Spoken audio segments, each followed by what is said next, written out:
Assalamualaikum warahmatullahi wabarakatuh. Yang saya hormati Profesor Edwardus Standaridin MBA dan yang saya hormati Bapak Ibu dosen penguji tesis saya pada hari ini. Perkenalkan, nama saya Angga Kartika Wahyu, saya dari MBA 77 Yogyakarta dengan konsentrasi Finance. Pada kali ini saya akan mempresentasikan hasil tesis saya dengan judul Pengaruh Strategi Integrasi, Diversifikasi, dan Internasionalisasi terhadap Struktur Modal. Studi empiris di Bursa Efek Indonesia. Satu pendahuluan. Latar belakang dari penelitian ini, terdapat beberapa tujuan dari strategi tingkat perusahaan. Pada lingkungan bisnis yang semakin kompetitif, perusahaan perlu menyelaraskan strateginya sebagai pedoman untuk mencapai tujuan yang lebih terfokus. Selain itu, strategi juga dapat menghasilkan keuntungan bagi perusahaan. Tujuan lain dari strategi tingkat perusahaan adalah untuk menciptakan nilai perusahaan dalam jangka waktu yang panjang. Maka hubungan strategi perusahaan dengan struktur modal menjadi penting, karena strategi yang dipilih tidak dapat berjalan tanpa jumlah pendanaan yang diperlukan. Oleh karena itu, bagian penting dari strategi perusahaan adalah struktur modalnya. Namun, menurut teori struktur modal Modigliani and Miller 1958 menyatakan bahwa biaya modal dan nilai perusahaan tidak bergantung pada struktur modalnya, sehingga keputusan pembiayaan mungkin menjadi tidak relevan pada kondisi pasar yang efisien. Hal ini menjadi perhatian karena kondisi pasar tidak selalu efisien. Karena dasar tujuan dari strategi perusahaan adalah untuk menciptakan nilai perusahaan dan mencapai keunggulan yang kompetitif, maka keputusan struktur modal dan strategi perusahaan menjadi relevan karena dapat mempengaruhi nilai perusahaan secara berbeda-beda. Adanya tren globalisasi, perubahan peraturan dan perubahan kondisi ekonomi membuat lingkungan bisnis semakin kompetitif. Hal tersebut membuat perusahaan terus melakukan perubahan pada strategi perusahaannya, sehingga hubungan strategi tingkat perusahaan dan struktur modal dapat diteliti lebih lanjut. Berdasarkan latar belakang yang sudah dijelaskan, hubungan strategi tingkat perusahaan dan struktur modal dapat diteliti lebih lanjut di Indonesia. Menurut teori hierarki strategi, dengan tingkatan corporate strategi, bisnis strategi, fungsional strategi, dan operating strategi, penelitian ini akan berfokus untuk membahas 3 strategi pada corporate strategi atau top level corporate.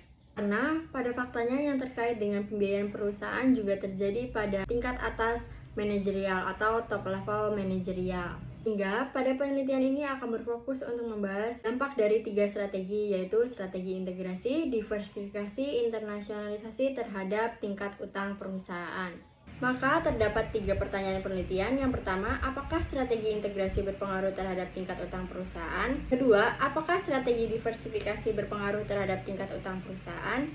Ketiga, apakah strategi internasionalisasi berpengaruh terhadap tingkat utang perusahaan? Selanjutnya, tujuan dari penelitian ini adalah untuk menguji pengaruh dari 3 strategi terhadap tingkat utang perusahaan. Penelitian ini diharapkan dapat memberikan beberapa manfaat. Yang pertama, manfaat praktis. Penelitian ini diharapkan dapat memberikan bukti dan menjadi bahan referensi pada pengujian strategi tingkat perusahaan terhadap struktur modal di Bursa Efek Indonesia. Manfaat kedua yaitu manfaat praktis. Penelitian ini diharapkan menjadi bahan pertimbangan bagi para manajer dan perolehan informasi mengenai dampak dari strategi tingkat perusahaan terhadap utang. Bab 2, landasan teori.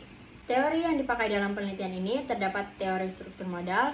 Struktur modal adalah bagaimana perusahaan menentukan pembiayaan untuk operasional perusahaannya dengan berbagai pilihan sumber pendanaan. Teori struktur modal lainnya yang dipakai yang pertama, teori pecking order. Konsep teori pecking order adalah biaya operasional keuangan akan meningkat dengan adanya asimetri informasi yang terjadi antara manajer dengan pihak pemangku kepentingan. Teori kedua yaitu teori trade-off. Konsep teori trade-off merupakan gabungan antara manfaat dengan biaya utang. Teori trade-off juga berhubungan dengan teori keagenan. Teori selanjutnya yaitu strategi perusahaan. Secara umum, strategi perusahaan dapat dianggap sebagai keseluruhan strategi yang menggambarkan rencana jangka panjang bagi perusahaan untuk mencapai tujuan yang telah ditetapkan, seperti pertumbuhan dan peningkatan profitabilitas. Terdapat 3 teori strategi perusahaan. Yang pertama, integrasi vertikal. Integrasi disebut juga dengan strategi pertumbuhan.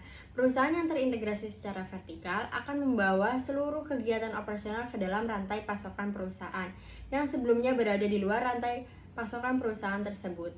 Kedua, strategi diversifikasi. Diversifikasi merupakan strategi perusahaan yang berpartisipasi dalam beberapa industri. Strategi internasionalisasi. Internasionalisasi merupakan kecenderungan perusahaan untuk mengembangkan bisnisnya di pasar internasional. Selanjutnya yaitu tinjauan pustaka dan pengembangan hipotesis. Dalam penelitian ini terdapat 3 hipotesis. Hipotesis pertama yaitu integrasi dan struktur modal. Chapa et al. 2019 menemukan bahwa perusahaan yang melakukan strategi integrasi akan menginternalisasikan aktivitas dari hulu ke hilir. Untuk dapat mengelola strategi ini dengan baik, perusahaan yang melakukan strategi integrasi menggunakan dana internal sebagai keputusan pendanaan. Hubungan negatif strategi integrasi dengan tingkat utang perusahaan juga dijelaskan melalui pendekatan teori pecking order. Perusahaan akan memprioritaskan penggunaan dana internal sebagai keputusan pendanaan. Hal ini karena adanya peningkatan biaya operasional keuangan yang disebabkan oleh produktivitas yang lebih besar, seperti membutuhkan biaya bahan baku dalam volume besar, biaya mendistribusikan barang, dan biaya kontrol yang lebih besar. Oleh karena itu, perusahaan akan cenderung memilih untuk menggunakan dana internal. Maka, hipotesis pertama dalam penelitian ini adalah strategi integrasi berpengaruh negatif terhadap tingkat utang perusahaan. Hipotesis kedua yaitu strategi diversifikasi dan struktur modal. Chapa et al. 2019 menemukan bahwa perusahaan yang melakukan diversifikasi akan meningkatkan penggunaan utang bersamaan dengan penambahan jumlah segmen pada perusahaannya. Dengan demikian, terdapat hubungan positif antara strategi diversifikasi dengan tingkat utang perusahaan. Hubungan positif tersebut dijelaskan melalui teori keagenan. Dalam teori keagenan, perusahaan cenderung menggunakan utang untuk mengurangi konflik pada perangkat tata kelola perusahaan. Maka dari itu, penggunaan utang dapat mengurangi penurunan nilai perusahaan yang disebabkan oleh manajer pada perusahaan yang terdiversifikasi. Hipotesis kedua dalam penelitian ini yaitu strategi diversifikasi berpengaruh positif terhadap tingkat utang perusahaan. Hipotesis ketiga yaitu strategi internasionalisasi dan struktur modal. Hubungan internasionalisasi dan struktur modal tidak terlepas dari risiko bisnis. Tingkat risiko bisnis yang tinggi mendorong biaya kesulitan atau financial distress yang lebih tinggi, yang mengakibatkan rasio utang menjadi lebih tinggi atau sebaliknya. Risiko pada strategi internasionalisasi mengacu pada pendekatan teori trade-off, bahwa perusahaan akan mempertimbangkan keputusan struktur modal sebagai trade-off antara manfaat dengan risiko. Maka hipotesis ketiga, strategi internasionalisasi berpengaruh negatif terhadap tingkat utang perusahaan. Bab 3, metode penelitian. Pada metode penelitian terdapat data dan sampel. Data dalam penelitian ini bersumber dari laporan tahunan keuangan perusahaan pada website IDX dan menggunakan Thomson Reuters Econ Database. Data yang dibutuhkan berupa data total utang, total aset, harga pokok produksi, total pendapatan perusahaan, pendapatan per segmen, foreign asset, ROA, beta, dan current ratio. Penelitian ini menggunakan sampel perusahaan yang terdaftar di Bursa Efek Indonesia tahun 2016 sampai 2020. Teknik pemilihan sampel menggunakan metode purposive sampling, yaitu teknik pengambilan data berdasarkan kriteria tertentu. Beberapa kriteria yang digunakan yaitu pertama, perusahaan harus terdaftar di Bursa Efek Indonesia selama periode 2016 sampai 2020. Kedua, perusahaan yang beroperasi dalam industri non-keuangan dan non-real estate yang akan digunakan dalam penelitian ini.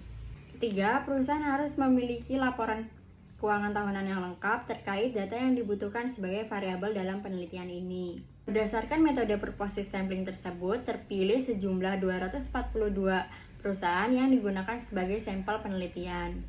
Selanjutnya, metode analisis data yang digunakan menggunakan regresi linear berganda dengan menggunakan panel data. Untuk mendapatkan model data panel terbaik, maka dilakukan uji Chow, uji Hausman, dan uji Birchpagan LM. Selanjutnya, data panel tersebut akan dilakukan uji asumsi klasik dengan menggunakan 4 pengujian asumsi klasik. Yang pertama, uji normalitas, kedua, multikolonialitas, ketiga, heteroskedastis, dan keempat, autokorelasi. Selanjutnya yaitu variabel operasional dan pengukuran variabel. Dari tabel di samping dapat terlihat bahwa variabel dependen dari penelitian ini yaitu struktur modal yang diukur dengan total liabilities dibagi dengan total aset. Terdapat 3 variabel independen. Yang pertama integrasi, diukur dengan rasio value added to total sales. Value added sendiri dihasilkan dari sales dikurangi dengan COGS. Variabel independen yang kedua yaitu diversifikasi produk, diukur dengan 1 dikurangi penjualan per segmen dibagi total keseluruhan penjualan pangkat 2. Variabel independen yang ketiga yaitu internasionalisasi, diukur dengan foreign asset dibagi dengan total aset. Selain itu, penelitian ini juga menggunakan 4 variabel kontrol. Yang pertama, profitabilitas diukur dengan return on asset, Kedua, resiko diukur dengan beta. Yang ketiga, likuiditas diukur dengan current ratio. Yang keempat, ukuran perusahaan diukur dengan logaritma natural dari total penjualan. Terdapat 3 model penelitian yang digunakan untuk menguji ketiga hipotesis pada penelitian ini. 4. Pada tabel pertama menyajikan hasil statistik deskriptif. Berdasarkan hasil pengujian tersebut, dari seluruh perusahaan yang terdaftar di Bursa Efek Indonesia selama periode 2016 sampai 2020, terdapat 242 perusahaan yang terpilih sebagai sampel penelitian, sehingga jumlah observasi dalam penelitian ini adalah 1210. Tabel 2 menunjukkan hasil uji model regresi data panel. Interpretasi dari tabel tersebut yaitu uji Chow menunjukkan nilai probabilitas di bawah 0,05. Selanjutnya uji Hausman. Nilai probabilitas pada uji Hausman menunjukkan nilai di bawah 0,05. Maka model terbaik yang digunakan dalam penelitian ini yaitu menggunakan fixed effect model. Pada tabel 3 menunjukkan hasil uji asumsi klasik. Dari tabel tersebut menunjukkan uji regresi pada hipotesis pertama, yaitu integrasi vertikal terhadap utang. Interpretasi dari tabel tersebut, strategi integrasi menunjukkan nilai koefisien negatif sebesar 0,019 dan nilai probabilitas di bawah 0,05. Hasil tersebut menunjukkan adanya pengaruh signifikan dan negatif pada strategi perusahaan dengan tingkat utang perusahaan. Maka hipotesis pertama pada penelitian ini dapat diterima. Selanjutnya, hasil penelitian ini konsisten dengan penelitian yang dilakukan oleh Chapa et al. Tahun 2019. Selanjutnya, dari tabel ini menunjukkan hasil uji regresi pada hipotesis kedua, yaitu diversifikasi terhadap utang. Berdasarkan tabel tersebut, strategi diversifikasi menunjukkan nilai koefisien sebesar 0,0294 dan nilai probabilitas di bawah 0,05. Hasil tersebut menunjukkan bahwa strategi diversifikasi memiliki pengaruh positif terhadap tingkat utang perusahaan. Artinya, perusahaan yang melakukan strategi diversifikasi memiliki tingkat utang yang lebih besar.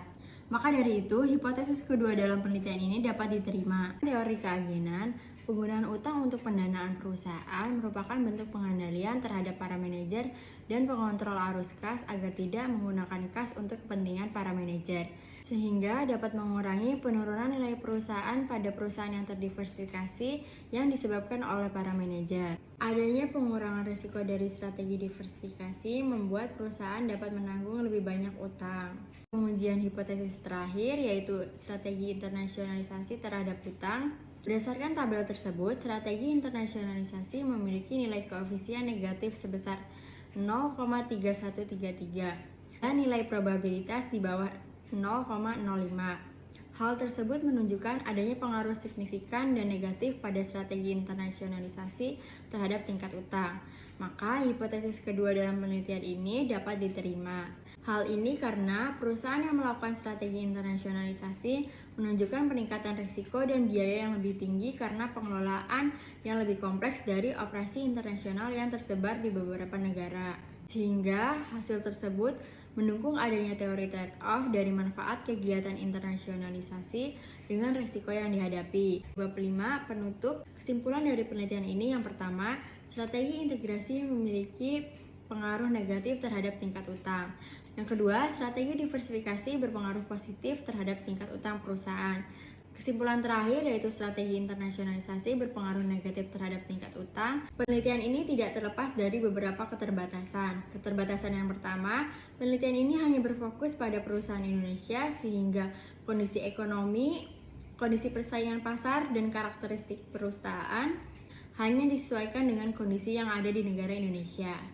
Sehingga belum tentu terdapat pengaruh strategi integrasi, diversifikasi, dan internasionalisasi terhadap struktur modal di negara lain. Saran dalam penelitian ini yang pertama, peneliti selanjutnya dapat mempertimbangkan negara atau wilayah geografis lainnya dan periode waktu yang berbeda untuk mendapatkan hasil yang lebih valid. Saran yang kedua, meskipun variabel dalam penelitian ini telah dibuktikan oleh penelitian sebelumnya, diharapkan untuk penelitian yang lebih lanjut dapat menggunakan proxy atau pengukuran lain. Aplikasi untuk akademis, penelitian ini mendukung teori pecking order, teori trade-off, dan teori keagenan dalam struktur modal, serta memberikan bukti sebagai bahan referensi Implikasi yang kedua, yaitu implikasi praktis, perusahaan dapat mempertimbangkan dalam menentukan beberapa strategi di tingkat perusahaan yang akan dijalankan, seperti strategi integrasi, diversifikasi, dan internasionalisasi, dengan memperhatikan dampaknya terhadap tingkat utang perusahaan. Sekian yang dapat saya sampaikan. Terima kasih atas perhatiannya. Wassalamualaikum warahmatullahi wabarakatuh.